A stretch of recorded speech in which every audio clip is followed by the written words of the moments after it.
So on the home occupations business, Jim and I did meet with Louis. We are minutes away from having a draft summary of our conversation with him. We will send it to Carolyn. She'll tell us what's wrong with it. And we will send it to the whole I will. CRC, and we hope that you two in particular will look at it with some care. Because you're our home occupations, home business Right. expert. Of course. Relative to enforcement and things like that. So this takes what we started with, Just takes some of what we heard in our public meetings. yes, And then you went to Louis. that's when he gets us Louis' feedback on it as well. I mean, we can give them let's give people a Is it still summary headed of in what the we same heard. general direction as we're Absolutely, it is. Yeah, Yeah, absolutely. well, what we heard from Louis was that he's okay with the 5-trip idea. And and the reason being, and this speaks to something Arnie was speaking about before, that basically his job is based on people reporting stuff, you know. His I mean, whole it's, job, his today. whole, well, Right. if he gets a complaint, it's Zoning not that he's enforcement driving job. around, you know, with his lights on looking for violations. He's, you know, he hears something from a neighbor, this looks fishy, this doesn't look right, could you go look at it? And that's where, you know, he gets involved. That in order to enforce the 5 trips, the neighbor, it would probably be a neighbor or whoever's complaining, would have to submit something in writing. And this is pretty much the way it's done now, is that correct? That's right. So, Except it's only a few trips now, no trips. well, But for if somebody were right, reporting for any anything, complaint, that's right. so that, so he doesn't see it as a big difference. It's really, you know, somebody's complaining, they're saying that it's well over 5 trips, you know, please address this.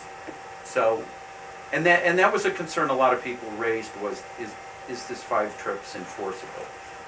Because they pictured Louis sitting there all day counting cars, and I understood that. Now, was that in the context of sort of registering first to say, here's my business and here's how many trips I intend to be making? Well, so in terms of registering, that was something he did recommend. And that also, and here's where it gets tricky, is that he's recommending a fee to go with the registration.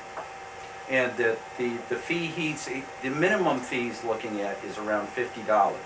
Just simply because, you know, for the city to process and track this information, you know, for him to stand at the counter and spend time with somebody, and then it goes up on file with the city, his thinking, you know, if you make it any less than $50, the city starts losing money. You know, it doesn't pay for itself. I'm missing something. If it's by right, because you're 5 trips and under, what is there to register? Well, we discussed last time, I think the issue Yeah, I is a missed the meeting. concern Right. Yeah, that's all right. about, the concern about how do you go from, you know, being completely invisible and having No no trips. employees and no trips to 5 trips. And that before, in the last iteration, a long time ago when the ordinance was first drafted, we did require people to, even if they weren't having any visitors, they would have to register their home occupation with the city. At that point, it was a $15 thing. You just say, here's my office. No one really did it because they were invisible. They weren't having trips. So I threw out the idea of maybe having sort of an interim sort of thing where if you are going to start generating trips because you have employees or clients coming, maybe you just come to the city and you say, here I am, this is my business, this is how many trips I anticipate doing, and then there can be a check to say, okay, yes, you fall within that allowance, thanks very much, go off and have your business. And it's not a special permit, it's just sort of documenting. Then a neighbor can call and say, I think my neighbor has a business and he's having clients, what's up, and or they can go online and see and who's registered and say, oh yeah, they're a therapist and they're seeing 2 clients a week or something like that. And So that then there is some sort of, at least knowledge of that, and it helps with enforcement. and that registration process presumably says, well, you say, how many trips you're going to have? You say 8. And the person says, well, you got to get a special permit. And here's how you go through that process. So it's still So by it's a right. chance to educate folks as to Right. what you really can and can't do by right. That's right. Well, what's gonna get them to come into the office to register? What's the, cause Well, I mean, it would be on the books, and yet some people might just, well, because I think people who are gonna start seeing clients in their homes or have employees would probably generally check to say, wait a second, I live in a residential district, am I allowed to have a business? So they'd probably call, whereas if you're just running your own office out of your home, you're not having clients come to you, so there's not really, you're not really thinking that you might have to register with someone because you're totally invisible. So one thing So I we- think that once you Yeah. make that step towards receiving business at your home, then you probably would check And first. one So thing is we thought- registration required for everybody or just if you, You generate any trips. Just if you're doing something like seeing clients or so having, so we have to say that then? that- Yeah. Right. yeah. And so one thing we considered with the fee is what we really want is all these people who are now off the radar, don't exist, but we want them to have this permit and to do it legally. We could waive the fee for the first 90 days, for instance. That'd be one way to let people who currently do this and haven't gotten a permit come in, become legal, then they're set. And after, I don't care if it's 60 or 90 days, or we could have a reduced fee for the first 60 or 90 days. And that would encourage people to come in. And one thing they're going to get is they're going to get a certificate from the city that says you have a home business permit. And if you deduct on your taxes, that could be a useful piece of paper.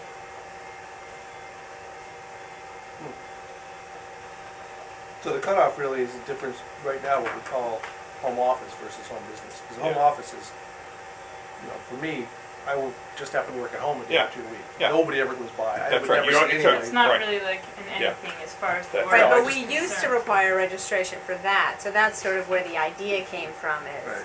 maybe go back to that for, But as soon as you have any trips, then your home business. Right, you so gotta there's a difference, register. so there's no trips, 1 to 5 trips is a different thing. Right, and then above five, 6 and 6 and above is a special Special permit. Right. right.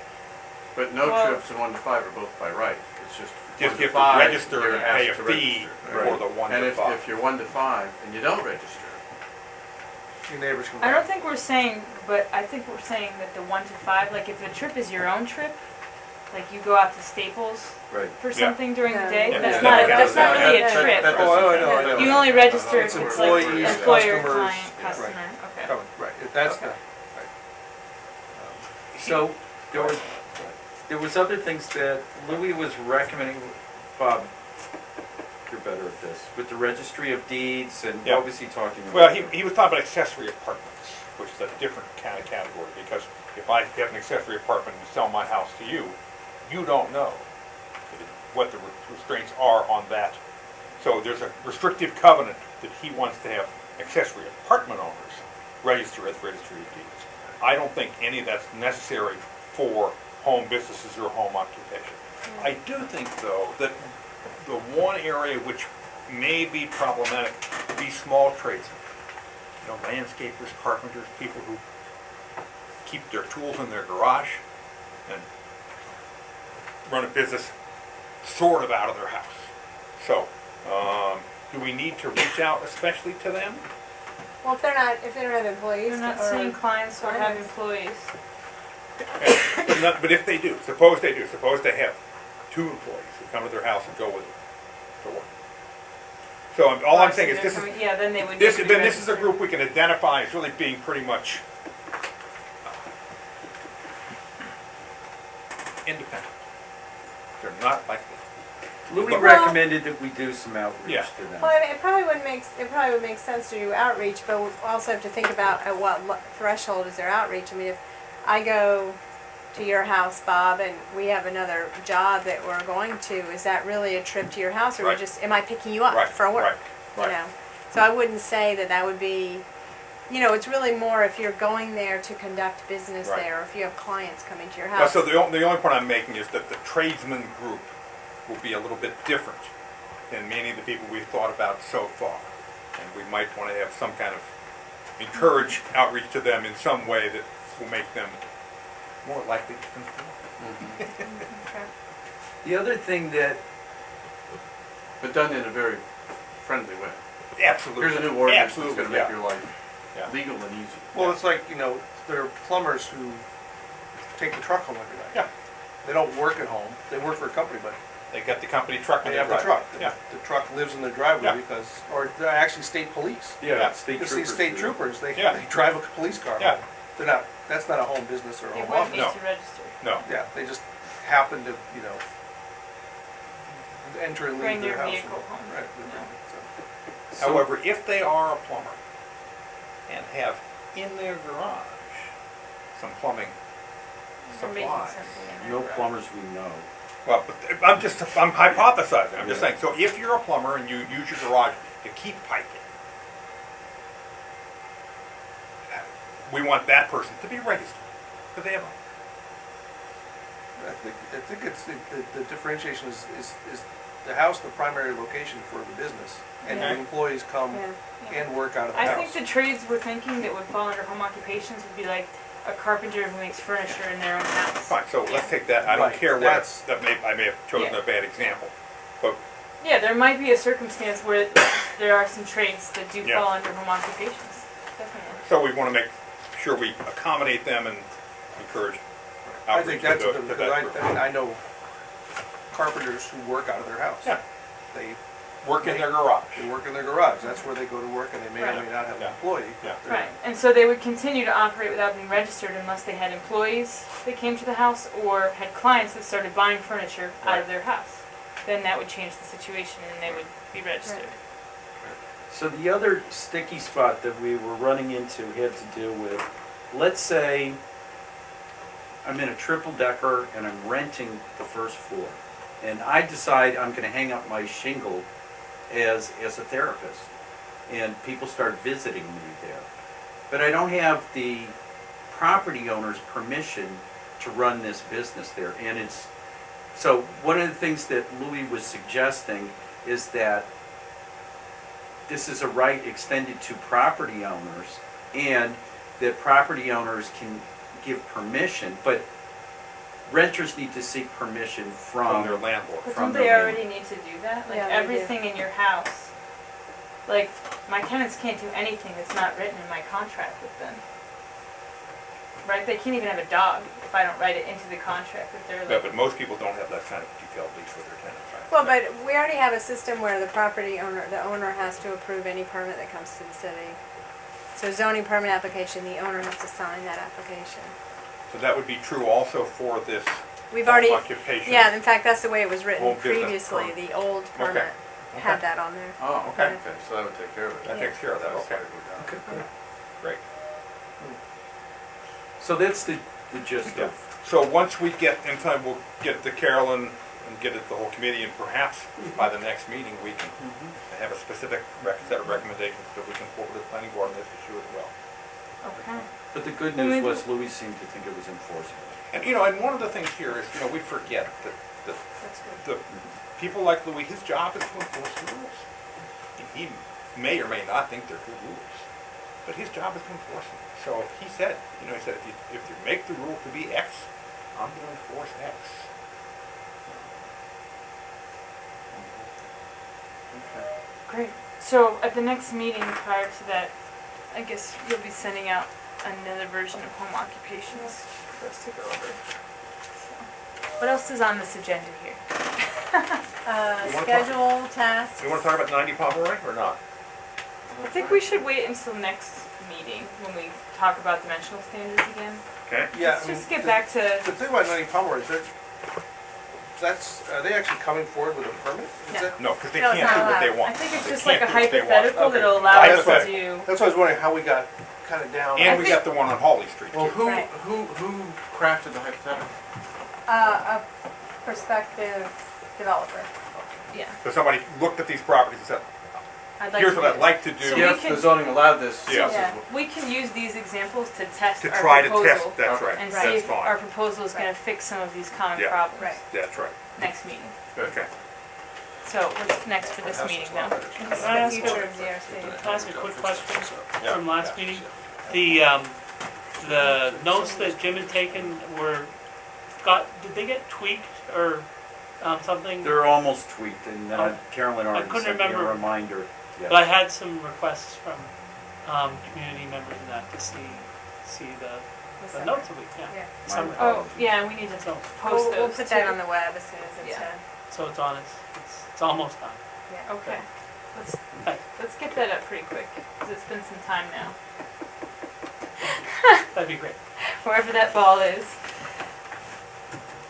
Okay, so we were gonna talk about, I guess, first the scheduling and finishing our work, what our final products are gonna be, before we get into the future of the ZRC beyond, beyond June. So, Stephen, you had some problems with the extension, so why don't we just start with, let's just start there, because we're backtracking a little before we go forward. Oh, no, so my point was, let's not plan to go to June, let's plan to finish in April and figure out, if we can't, then we can flop over into May. But my worry is, well, there's a couple. One is, I would prefer to work towards a deadline, because I think we'll be more Yeah, efficient if we yeah. have a deadline. The other thing is, if we go to the end of June, nothing's gonna happen, because the summer, this stuff is gonna sit in July, August, and maybe in September But when we're things just start gonna be rolling like around. finalizing the report at that point. Yeah, but the point, I think the point is we need to get the report to the planning board so they can start to take action. Right, so I would rather, I would agree rather with shoot. being as fast as possible, but like, I just don't see how it could be humanly possible for us to finish by the end of April. Maybe May, like we could shoot for that, but like, just given what's still ahead of us, like to wrap all this work up and like have something that's like good to send to the planning board, a final report, I just don't see how it's realistic, like, to We finish certainly by the will end of have April. recommendations on some specific things, which we could send to them. But we're almost at the end anyway, why don't we just give them a nice finished final report? We already sent them Kingston. I think we have some That other- wasn't really our work, I mean, it was a pass-through. but the things we have left are the home occupancy, We spent 2 Agricultural stuff, days in a the dimensional charrette on stuff. that. dimensional stuff, Yeah. and design standards. Well, we're gonna wrap up chickens and, Which we'll wrap up chickens and home occupations next week. And Next dimensional meeting, I hope, standards, we next have a meeting. proposal, a more detailed one even than the last one, Yeah, to take, a look at. right, so my hope was if we meet, say we meet, are we planning now on meeting on the 30th? no. No, It didn't work out? I thought we it were. didn't work out, no. 2 people said that they couldn't make it. If So, you wanna meet, that's okay, I just can't come, that's all. Well, because, what were we talking about? We do dimensional, Well, how much more? I mean, the home occupation is pretty much done, and I'd the say chickens half are an done. hour. Yeah. So, Yeah. Yeah, I think those two are pretty much done. but so an hour on in those two terms to of just the finalize those, Right. right? dimensional and design guidelines. I mean, I suggested that maybe you don't need to go into any more detail. You've got a lot of information and a series of recommendations that you haven't quite gotten. Yeah. There's still, because it was sort of at the tail end, there hasn't been a lot of work done on it. So I wonder, how much more you really need to do before you send it to the planning board. Well, we had kind of talked about sort of like a framework for sort of a proposal that I think we could at least detail out. Not saying that that'll be what we recommend, but like this is what, I think we can get through a pretty good discussion and like take one more refining cut where we might actually have something that's, we can recommend for further study, essentially. So could that all be done in April, the first meeting in April then? Probably can like a make a good meeting and a start on it. half would be my guess. So Well, I haven't half, seen so a anything half a yet meeting that's for specific chickens and about home dimensional. occupations, a meeting and a half, yeah, we still need to send it out. Yeah. A so- meeting and a half for the others, that's for Two the meetings. dimensional standards, that's 2 meetings. At least 1 meeting to review a draft final report, that's 3, and then probably 1 to finalize. so I guess I'm not sure why we need a whole meeting to review the stuff that we're just finishing up anyway. Yeah. We get home occupancy, chickens, ag, dimensional, I mean, do we need a whole meeting to re-review all the stuff that if we're gonna? We always say we're gonna move faster than we do. I mean, it took us, the full hour to review 2 pages worth of chicken ordinance tonight. Well, but Steve's point is good. If we have a deadline, Yeah, I think we could, that would would be done force by us the, to spend first 20 meeting minutes in on what May. we might otherwise spend 60 minutes on, which I think would be a good thing. yeah. I just don't know if it's realistic. Well, I'm willing maybe to it's, try. maybe it's not. I'm willing to try. Right, but I think we set the goal of finishing up in April, and if after we spill Yeah, over, that's fine rather with than me, saying, yeah. oh, let's just send it I at like agree. June and Yeah. try to finish. Yeah. Let's pick something, Yeah. and then if we spill over, we spill over. Because if we get the stuff that you're gonna recommend for the dimensional guidelines before the next meeting, then we can make real progress on that meeting. Yeah. And I'm not, I'm not ruling out the fact that we may go into May, but I just don't think I there's just wanna any way see. we can finish without going into May at minimum. Well, we'll see. But let's, I'm let's willing give it a to shot. try. Yeah, let's give it a shot. I'm willing to be flexible. I'd like to finish early as well. That would be great. So we're the little engine that could. Okay. Yeah, 'cause, I mean, nothing's gonna happen in the summer. We're just If saying anything goes to the as planning fast board in as Yeah. possible July, with the it's just like- understanding that we could spill over That's fine. into the And summer. Tom's already not gonna be available Yeah. anyway after Past April, April, so. Yeah. yeah. Oh, right. Great. Okay.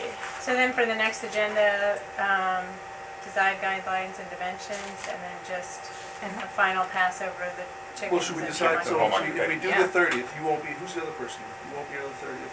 Tom. Tom. So can we do, I know you wanna do home occupancy because of Louis. but- The Jim will be here, that'll be fine. You're gonna know exactly what we recommend. Fine But with we're me going to to be on the talking 30th. about the dimensional. This is going to be our first discussion of a more detailed dimensional standard. So you can send it out, I'll get it, and I'll talk about it at the first meeting in April. I don't Or mind you if can you talk talk to about Danny that. or me or Yeah, I somebody. don't mind if you do before that on the 30th. Do we want to meet on the 30th? I'd rather meet on the 30th and. Keep I on think moving. that- Try and Yeah, I'd rather do that than That meet in increases May. our chance of getting wrapped up by Okay. April. Great. So Does this March rep- 30th would be the design guidelines. And The dimensional density standards, design guidelines. And polish off. Probably not design And- guidelines. We and- probably and- won't get and to polish, Polish chickens off home and occupation home and chickens. Do we know And that I- Helen and can everybody. make it on the 30th? that. I think he can. Yeah. I'm just looking ahead to May. 'cause- We are gonna need to meet I in know, May, Steve. no, the band, I was at the JFK Middle School band concert tonight, and she gave all the dates in May, Yeah. like future concerts, and I'm like, there's like Okay, 3 in May, so Okay. May's gonna be a problem no matter what happens. Does this pace represent, I mean, there's a lot of behind the scenes work too, and I know that. Yeah. So, Um, does this pace represent? there's a lot, definitely like a lot to do to like make it reasonable, but we'll just move as fast as we can. Yeah. It may be that like it turns out that We do what we can do. we decide that we really don't have time to do the analysis that we need to truly understand, like, say, the impacts of certain aspects of the dimensional standards proposal, in which case we'll just have to say that, you know, that we don't have the time to do it between the meetings, and that's a future task of OPD or us or whoever, you If know. you get them to us quickly, then we'll have a better chance. yeah. So I guess that's it for that one. Is that all that was on that list? Yeah, and then just discuss future ZRC. Okay, future of the ZRC. Well, I have two things I want to talk about, and one of them has to do with a report, the parking. That's right. One of the things that's come up in discussions with the Ward 3 Neighborhood Association is that the big concern that people are expressing about infill most often goes back to issues around parking and transportation. You know, the charrette over the last few days, you know, in fact, I saw a lot of Ward 3 people there, and they were actually, some of the more enthusiastic responses were from Ward 3 people saying, oh, this is great, we need to do more of this, it actually makes sense. And so that the Ward 3 Neighborhood Association the other night asked that I put forth this idea that one of our recommendations be to parking and transportation to come up with some sort of infill parking and transportation plan. Because if there's a plan in place to really address those things, as we're recommending greater density, and there's a plan that matches up with that, so the traffic's gonna flow and that there's clear parking plans, I think it's gonna go over easier with the public. And so that might be one of the things you put in that list of things we're gonna recommend to other Right. committees and boards. Right. It's not something we need to work on. And I recommend, you know, that we turn it over to parking and transportation. Because that's a lot of what our final report is. Yeah. Is recommendations and ideas that we've kind of gotten halfway through, and now. You gotta think about it, you gotta think Needs about to it, be- somebody else has to Yeah. think about it. Well, it is amazing how many times over these 2 years, anytime I've had a conversation with people about infill, where are you gonna put the cars? Right. How many cars do you get? Where are you gonna put them? Yeah. It's just, it's amazing. It's like for a city that's trying to do everything we can to promote walking and walkability, the first thing on everybody's mouth is, where am I gonna park? And one of the things that Jason, the guy from the planners, said, he said, what you find in places like Cambridge is more people means fewer cars, absolutely fewer cars, not just fewer proportionally, absolutely fewer cars. No, that was very, he said he wasn't aware of any city or town in the Commonwealth where there's been an increase in automobile traffic in their downtown areas or something like that. Even And where it- there's been increase in density. And so people said, when we have more infill on our street, doesn't that mean more traffic? He said, no, it doesn't. It means the opposite, ironically enough. It means more people are choosing to be More there 'cause people they are wanna walking, walk or more people are ride. biking, or whatever it is, but there's more people, but actually fewer. However, there's a difference between automobile traffic and parking. Those folks are still gonna have a Right, car that right. needs to be parked someplace Right, oh, I while agree. they're walking I to their agree. job. Yeah, that's So, true. so I do like this Yeah, idea that's, of that's right. asking someone to come up with some sort of generic Yeah. thinking about. Well, look at what we're planning on doing for central businesses, which is, to remove parking requirements altogether. It's in the developer's interest to or to not provide parking for their tenants. Based on their situation. Yeah. But I think that scares the heck out of the abutting neighborhoods, Right. that idea. And if there's a plan, I mean, one of the things Jason was recommending today was like shared parking areas, like in that Middle King Street section. And that, maybe that strategy could be used around downtown, so, especially during like snow emergencies, and, where do all the cars go? We're putting them on the street and then the snow hits, where do they Well, one of the things we talked about with Danny and Dylan and I were talking about the dimensional stuff was to relax parking requirements during snow emergencies. So you could park in the front setback, you could park on the front lawn in a snow emergency. I have a brother-in-law who drives a pickup who loves parking on my front lawn because he thinks it's cool. Is that legal right now to park? He's got a four-wheeler. He does. He has a four-wheeler. Whenever he comes over, he just parks You on my can front lawn. well, no, not But This winter, necessarily. at least you could drive into your front lawn. I mean, you're not supposed to No, have so winter, many you- parking it sort of spaces ties within you your to front things setback. otherwise. Yeah. And then if you have an open space issue, if it's gonna be a permanent thing, you need to calculate your open space and how Oh, many I cars see. are in your front setback. But if Right. it's a snow emergency, it doesn't matter, Right. So It's it frozen could be ground. in your open space calculation and then used as parking for a right, as long as snow you don't have, Right, it's not paved, so it's just, or if it's not, if it's just grass, because when winter it's frozen anyway and you don't care Right. for snow emergency. But you still need to shovel it so you can drive in there, shovel your front yard. Danny? I would exercise some caution before just believing that more people equals less cars. Even in Metro Portland, the planning organization in Oregon, they assume that with more people in the Metro Portland area, there'd be less vehicle miles traveled per person, but still total vehicle miles traveled would increase significantly. So I would want to see quite a bit of documentation about cities like Northampton, the size, the degree of ruralness, which had gone through this, because we're not like Cambridge. It's not a dense urban area, and it's just different. And so I'm a little frightened by just assuming, taking on face value, that substantial increase in density magically will reduce car traffic in infill receiving area. I'm not convinced. Well, he did say downtown and Metro Portland was really different from the downtown. Because you got lots of sprawl within the Metro Portland area, so. Yeah, so it may be that Metro Portland's a tough comparison. Okay. But I would hope that the Parking and Transportation Committee would have the expertise Yeah. to do the analysis you're talking Yeah, about. that's right. And that, we're doing catch-up on zoning just to understand it, so. By the way, my compliments to me for hiring, for the choice of consultant on it. Yeah, he's great, isn't Excellent Let's job. keep them going. Yeah. Yeah. he? Keep were the you guys money all rolling. able to make a lot of the meetings?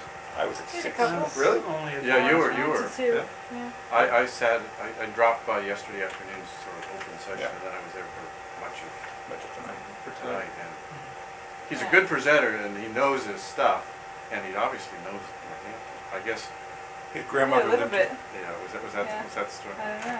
He was able to keep the streets I was straight. he told me that Yeah. this guy is a quick study, man. He knows every parking place in town. Yeah. Impressive. What I really liked was he had data and then he had models. Yeah. He'd hit those play buttons on the computer, and it was like, oh, it really does work. Yeah. That was Yeah, great. the That's right. illustrations were good. That's I right. need to watch, I must of that. No, this is good news. Okay. This is future of ZRC we're talking about? Yeah, let's, Well, similarly on this topic then, I think, I would like to look at the sort of public dialogue that we've been involved in. And I don't know, 2 years ago, I had not gone to many planning events. And, you know, we've had several. And then like tonight's thing as well. I would like, at some point, it's in some way I'd like to get, I guess, everybody's comments too, if we feel how successful we've been at outreach. It's a mixed bag, but there's certainly, I think, a fair amount of success in it. And it would be, I think it would be great to see somehow that public dialogue continue. It's different than having to go down to the council chambers to sit in on a meeting where, you know, there's a bunch of people sitting around the council room and you don't know who's who and that, and they know who's who. I mean, this sort of welcoming people in and having a conversation, I think is very valuable. I know it's hard to assess maybe, you know, how successful we've been at that, but in terms of continuing the sort of effort that we're supposed to have had, it would be, I would like to think that somehow something can happen that would continue that conversation. The education of people in Northampton around this stuff. I guess what I think is I was really pleased with the thing that the planning department just did. The turnout, which was pretty high powered, was not much different than the turnout we had for both of our events, the one at Bridge Street and at Lawrence Civic Center. Well, and also the one we did, I think before you were on it, the one we did at the little theater at the high school. Okay. It was over 100 people. Yeah, we Yeah, had I was at the something- one a lot of- I'm just thinking about the two most recent ones. I'm just saying, comparatively speaking, we turned out about as many people for our issues as the planning department did for their. And none of us were happy with how many were either at our event or at the planning department stuff. But I think we did a pretty good job. Well, I think that's one of the successes of the ZRC. I think in all the public forums, the ones at the high school, the ones we've done recently, the ones even we've done in smaller groups, the King Street ones, but Yeah. the ones, you know, people were very receptive when you guys were meeting with the chicken people, when Joel and I were off talking about clusters. You know, people have been very receptive. I think that was one of the successes we had over these 2 years is getting out and talking to a lot of people, both talking to them or having them come and talk to us. So I think that we would put that as definitely as a success and something we did well. I think the sustainability discussion needs to be furthered in Florence. Just that I feel from the outreach discussion we had there, it just felt like, I mean, downtown, we've been in the thick of it for a while having the discussion, and I think Florence, that discussion needs to go on a little further out there, just so that they feel like they're making decisions out there. I think they're a little leery of us, you know, decisions being made down here in this building, and that, you know, them feeling like they can come in here, or maybe the fact that at the forum we had at Florence Civic, there was a lot of new faces there, and I think it was simply because we were in And that that was also building. the second one we did at Florence Yeah. Civic. We did one, that one might have been the one Joel and I did. Where Right. the two of us hosted a thing there to talk about infill at Florence Civic. I think a lot of Well, you guys that was with the neighborhood group leaders. Oh, that's right. That was primarily. that's Right. right. Well, Yeah, it was Bay so that State. was- We invited that's right. And- Florence Civic. There was somebody there from Ward 3. I mean, that was, Yeah, it that's just right. happened to be at Florence. That's right. I mean, there were a lot of people at the high school. There was definitely a big Florence contingent Right. there as well, and Bay State contingent. Bay State Village is kind of like in the middle of Florence, and the city, so it's hard to get a full measure of what goes on with all that. But I agree. I mean, this discussion needs to sustain itself somehow. Right. And on the other So end, It sounds like a major role of the committee, both a success and a continuing role that we recommend, is to somehow fill this space for public discussion and outreach. Okay. I mean, I also remember the zero setback thing that you had done. We had just started at that point, right? Yeah. that was, in my mind, that was kind of a beginning. I don't know if there had been other things prior, well, I'm sure there had been other things Yeah. prior to that. But it was sort of started to grab people along from there and, continue some momentum from that, I felt, at that point.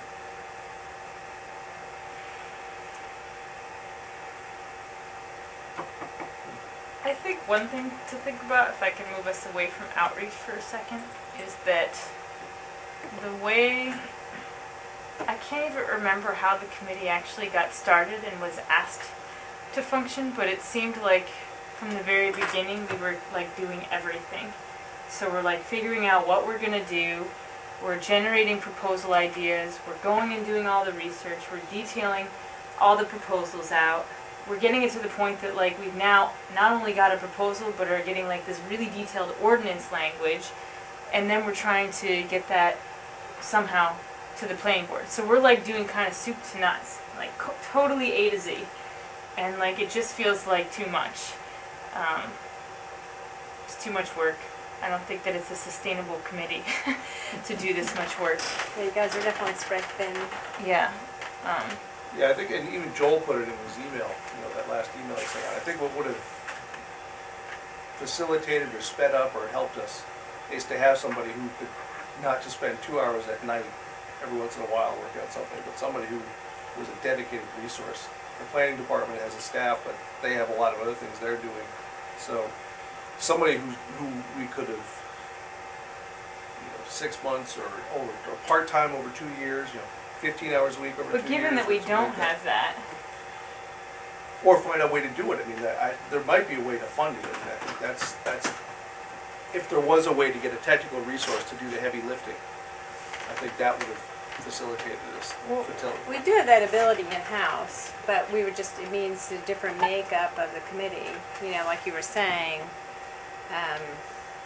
not doing everything, but maybe the committee, maybe the role is to do really targeted outreach or focus and do more, neighborhood groups once you have sort of the drafting and the research and concepts. Well, I mean, like the home occupancy, home business, I think that was actually a process that was probably better than what we've done, I think we had an existing ordinance, you mocked it up, we all Brought it sat to and us. did a first pass on it, we talked about it for, I'm not sure if we talked about it for a whole meeting, or 2 meetings, but we got a lot of input into it, got it to the point where we felt it was ready to go out, and then we had the public forum, we got a lot of good feedback on it. But that's closer to the model, I think, that maybe Dana, you were talking about, where we had an existing ordinance, we had somebody, in that case Carolyn could do it for us, who could rework it, then we could, be the sounding board for the beginning of it. So I thought that was an example of, and it was relatively quick, we started that one, from the time we started it to the time we presented it to the public was, what, 2 months? It wasn't long. yeah. Probably you could distribute more of the effort for doing the public outreach among more people instead of having that weight land on, a couple of people. I mean, you and Dylan did the presentations, and that's a ton of work to pull that together, and then, so it ended up being sort of a splintered group in terms of 2 people doing this, 2 people doing this, but sometimes the 2 people who were here didn't know what those other 2 people were doing. And that was how the committee was constructed, because we were constructed of like technical people on the one side and outreach people on the other. Like maybe there's like a construction problem in like the makeup of the committee that caused us to splinter in that way, or maybe it was just how then we took up our mission. Like maybe we could be constructed that way still, but we could take up our mission a little bit differently to distribute that work in a different way. I mean, one other thing, that I think is illustrative, actually. So there's the home occupation example on the one side, where we kind of got some work that Carolyn got started. Something sort of came to us. It was sort of small. It was only 2 pages to begin with, 2 or 3, maybe 4 at most. We worked on it. We went out. We got public input. We finalized it. So this kind of committee can do that. Or, alternatively, as like a totally another idea, look at the King Street process without all the kerfuffles, but imagine us getting proposals in, evaluating them based on the sustainability plan, going out and getting some public input, and then just writing a review. Here's where it meets the sustainability plan, here's where we think it maybe needs a little work, done. Pass it on to the planning board. Don't tinker with the language, don't try to fix anything, just give an opinion. That is another way that a committee like this could function. So I don't think that would have been the right thing for us to do about King Street. I think it would have been more effective, personally. I think the way that it ended up happening, was more contentious, and it kind of required the minority or some people who had a difference of opinion to be railroaded. Whereas if we could have just summarized our thinking on the matter and sent it out to the planning board, we could have summarized our analysis. Now, all that analysis, unless we put it in the report, is essentially lost. The majority, the consensus opinion wins, which means that everybody else's voice disappears. Yeah. I'm sorry you feel that way, but I do think it was helpful to have the Chamber of Commerce get on the committee, do all the research that we did, and make some specific proposals. And then the CRC I'm went not through its talking own about, process. I don't want to rehash, I'm just saying the role of the Zoning Revisions Committee as a reviewing board that uses the sustainability plan as its document to give opinions about other people's proposals is a different conception than us working on the detailed language of home occupations. It's another way of thinking about a committee like this. That's all I'm saying.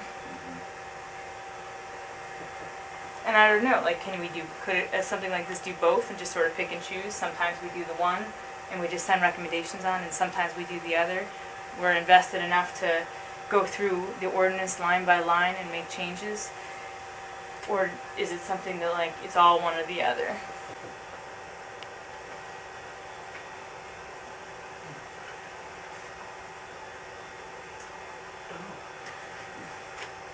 I think it's a great question, and I think that I know that there's that decision in particular was hard. I think it was hard for all of us, how to go forward with the King Street thing, and I think it's reflective of how the community feels so conflicted about King Street, that those conflicts were also part of our discussion. And that, I think it's an example of how hard it is to disagree with people you respect, and so that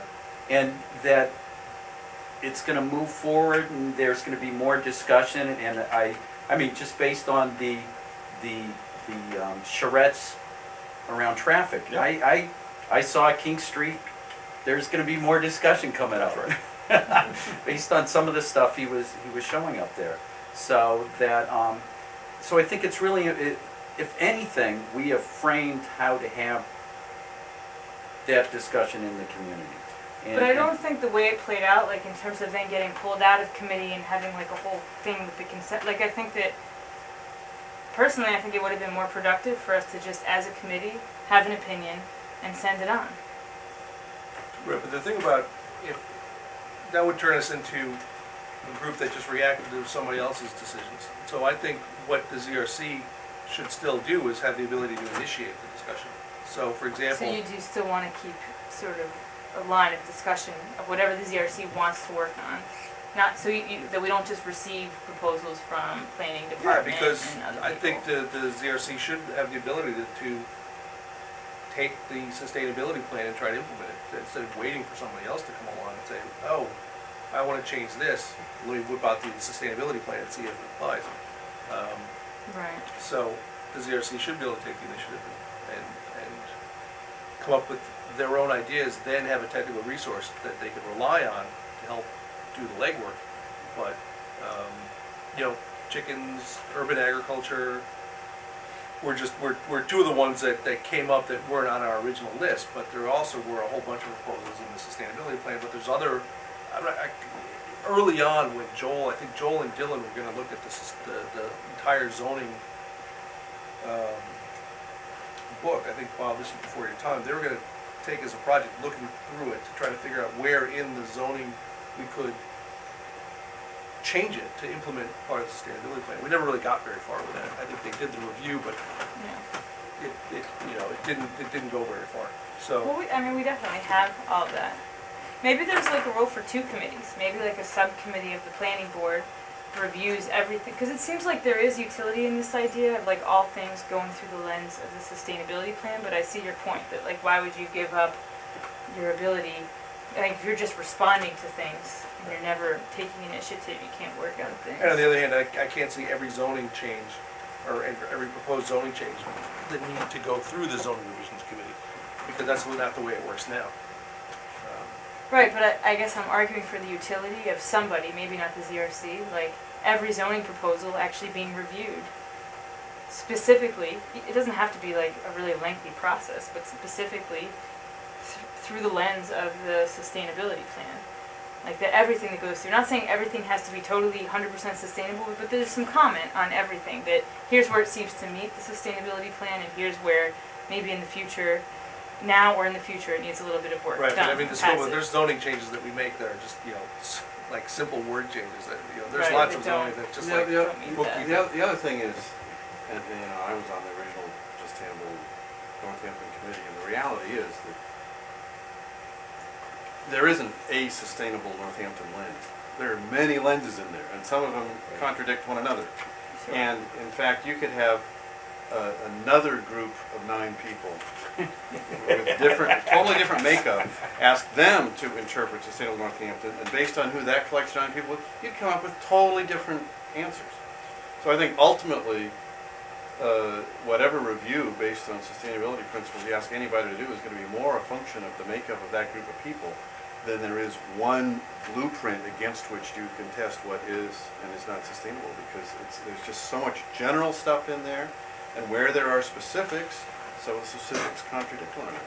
That's just. Sure, but it is sort of an attempt over time to at least always ask the question, how does this meet the sustainability plan? Yes, you might come up with different answers, but you certainly won't ever achieve consensus if you don't talk about it. I'm agreeing that we need to be asking ourselves, is this consistent with sustainability principles?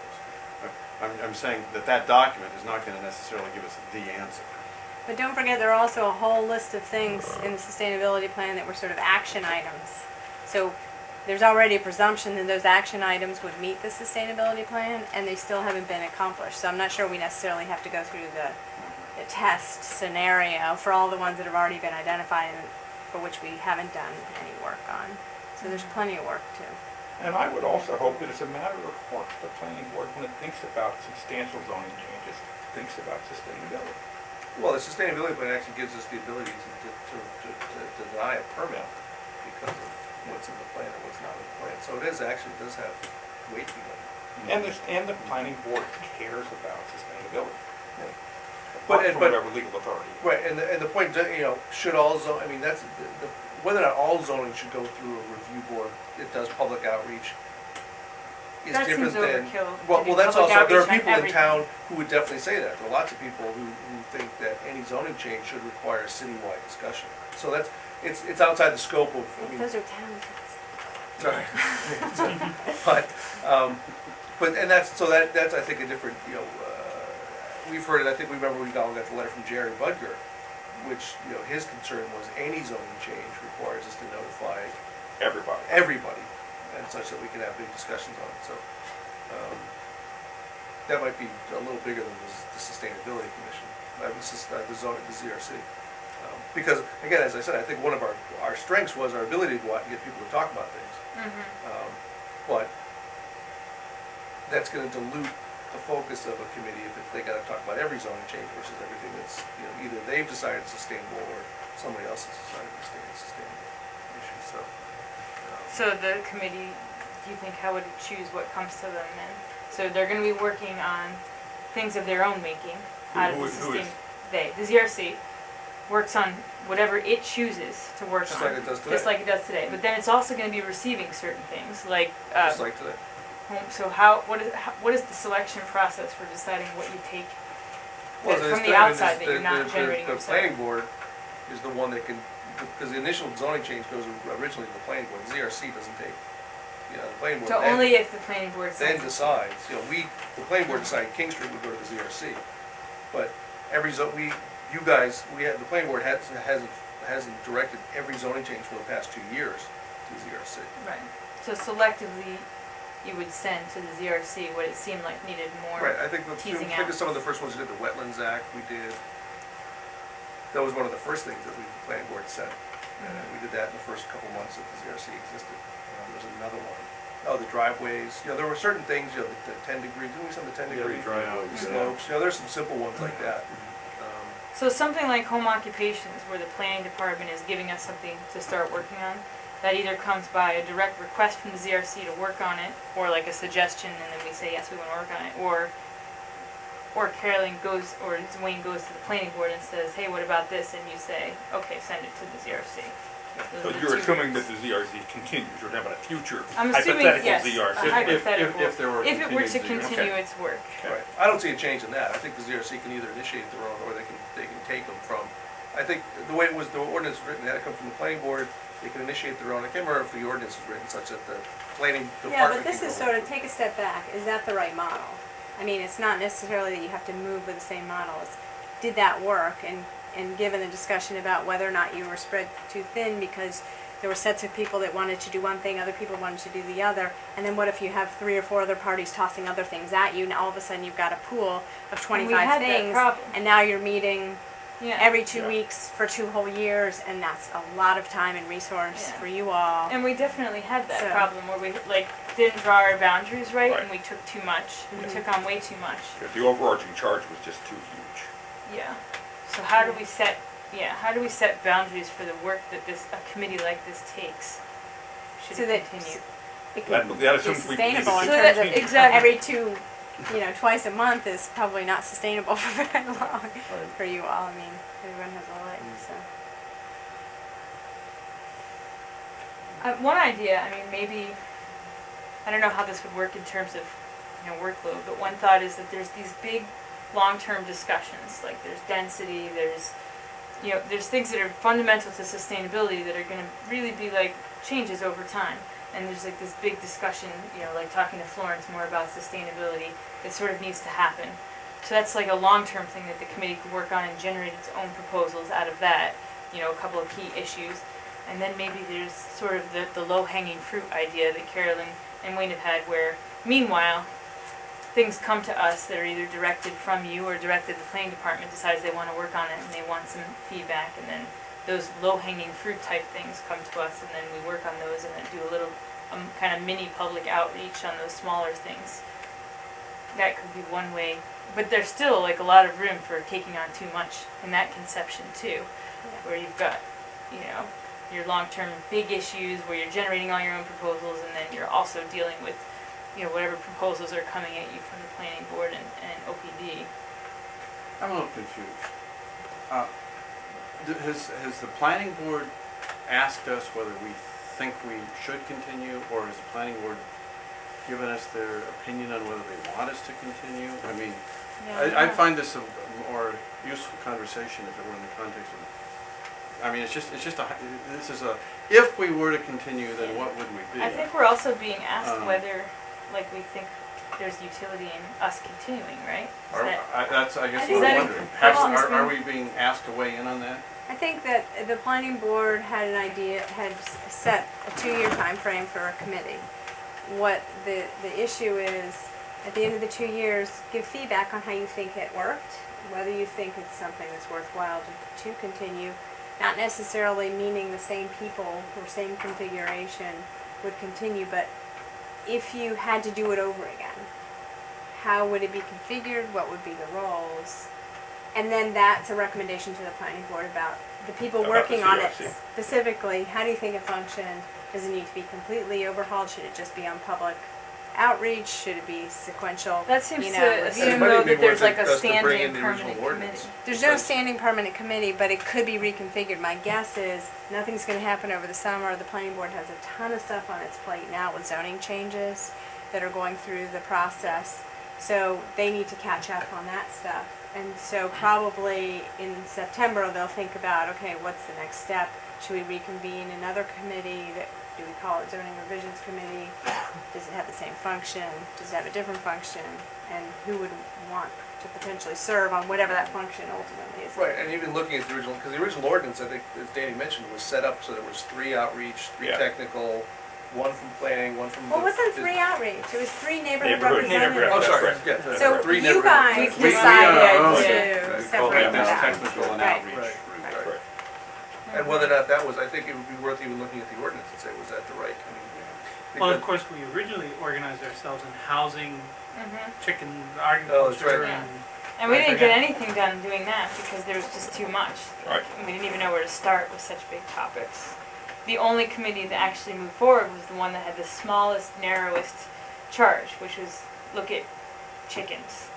But everybody who had anything big, and had people coming in So saying, that look that at chickens. could be sort of part of, you know, your overall assessment of what happened, what didn't work. If you have too much on your plate, Yeah. this yeah, happens. the If you only, yeah, have, those you know. original subcommittees like just kind of dissolved into there's like housing. Housing is huge, you know. That's Well, and we lost the chairman of the committee.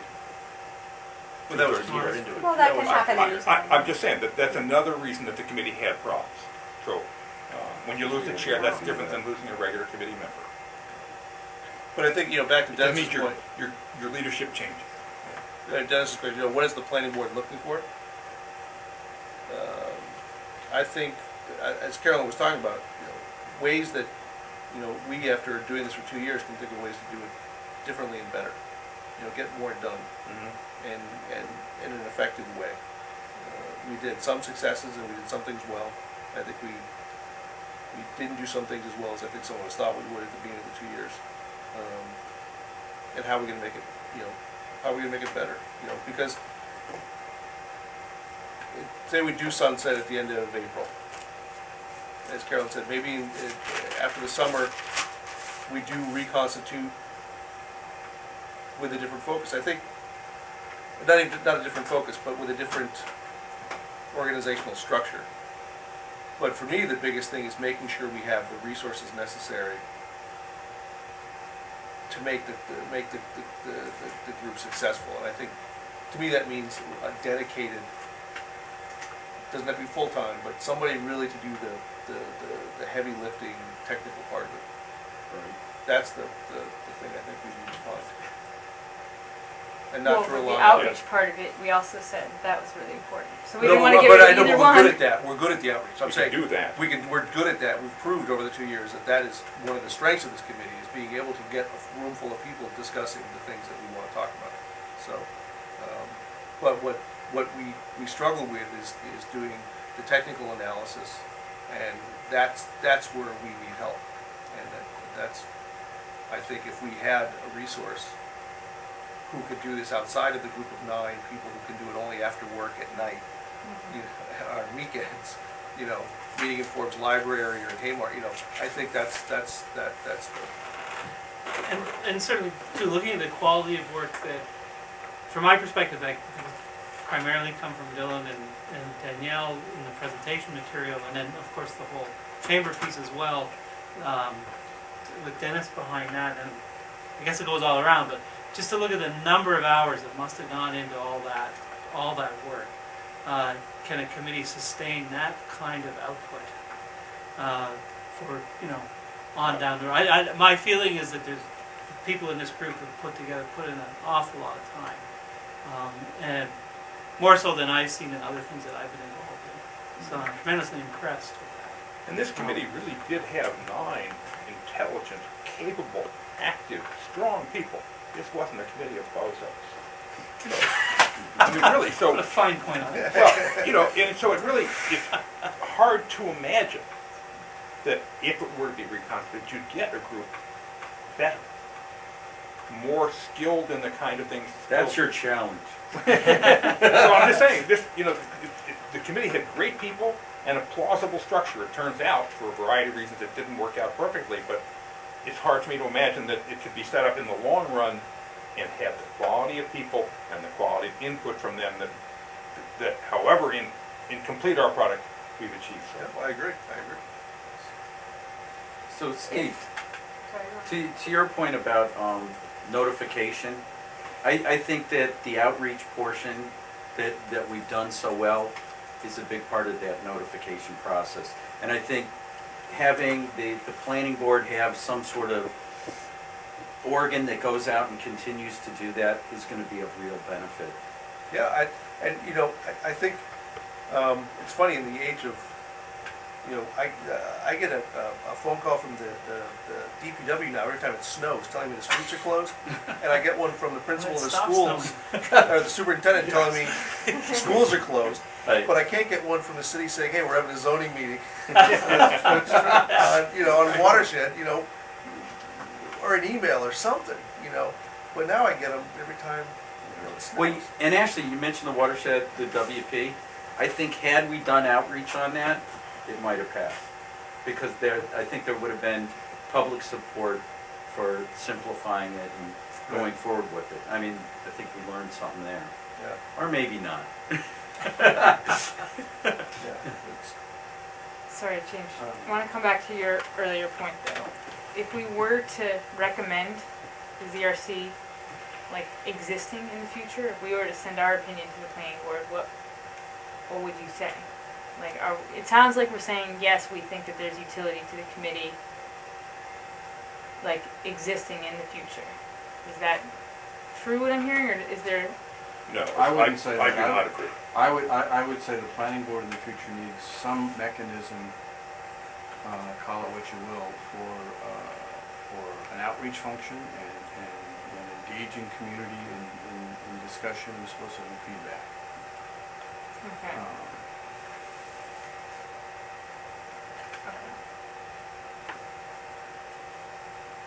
So not necessarily a zoning revisions committee. Not necessarily. I agree with that.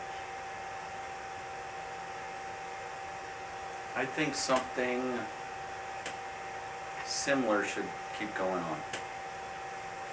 I think all of the discussions that we've had and doing it through the lens of the sustainability plan has been helpful. Well, but let me amend my comment to say that I think that it might make sense for the planning board for, you know, as specific issues come along, to appoint sort of an ad hoc study group. But where you know that you're bringing in particular expertise for that issue, as opposed to one group of generalists to cover a whole lot of issues. But just sort of on an ad hoc basis, as opposed to one standing committee to take whatever it is that comes along.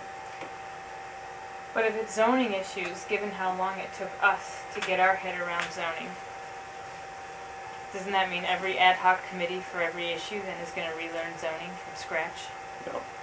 Some specific zoning issue. I don't think You so. don't need to know all the zoning. I think the charge of one of these ad hoc study groups, task forces could be pretty narrow. And leave it to the planning board and OPD to put it in the context of zoning, that's their job. But to have, you know, whether it's or to do it again, just have a group of folks doing infill right from the start, doing King Street right from the start, I don't know. So you would have it topic, task-based, rather than a general, An ongoing. But every one of those groups would of course be expected to be bringing sustainability principles. That would cut across the board for them all. But I guess what I especially think is that I'd rather think about it and come back to it than not. I gotta leave. Yeah, we're just talking. Yeah, Oh, wow. I'm He's gonna feeling say that way something too, crazy. yeah. What time is it? It's 9:40. Oh. Somebody should have said something. I couldn't see. I was looking at the clock at all. I was gonna say, no, what I really want to say, let's go. Yeah, you. Well, have a good You meeting said on the a while 30th, ago. everybody. So give me your comments.